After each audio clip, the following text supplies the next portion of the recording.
দিনটা ছিল আমার নাইট অফ। 3টে হেক্টিক নাইটের পরে একটু না ঘুরতে বেরোলে মনটা বিশাল কেমন করে, তাই বেরিয়ে পড়েছি ঘুরতে। যদিও আমরা বেরিয়েছি বিকেল বেলার দিক করে, বাট আমাদের ঘুরতে যাওয়া মানে বেশ হেলতে দুলতে ঘুরতে যাওয়া। মেনলি আমরা ঠিক করেছিলাম কংসাবতী নদীর ধারটাতে গিয়ে কিছুটা টাইম বসবো, বাট আনফর্চুনেটলি আমরা এতটাই হেলতে দুলতে গেছি যে আমাদের পৌঁছাতে অনেকটা লেট হয়ে গেছে।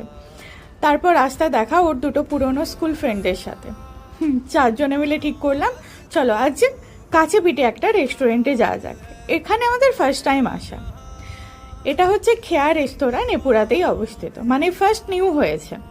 প্রথমেই এসে আমরা চা নিয়ে নিয়েছি, বিকজ আমরা চা প্রেমী মানুষ। চা, তার সাথে একটু চাউমিন, আর নিয়েছিলাম আমরা চিকেন 65। খাবারের কোয়ালিটি ওভারঅল মোটামুটি ঠিকঠাকই আছে, তবে বলে রাখি প্লেসটা খুব সুন্দর। এত বড় জায়গা নিয়ে রেস্টুরেন্টটা বানিয়েছে এরা, জাস্ট খুব সুন্দর।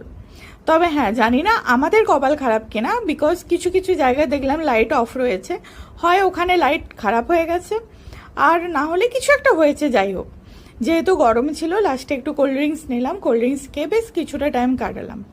তবে হ্যাঁ, বলে রাখি এখানে ফ্রি পার্কিং রয়েছে, আউটডোর বেসেছে, ভালো রকমভাবে বসে এনজয় করার মতো জায়গা এটা। অবশ্যই তোমরা সবাই একবার হলেও ঘুরে যাও। Bye bye.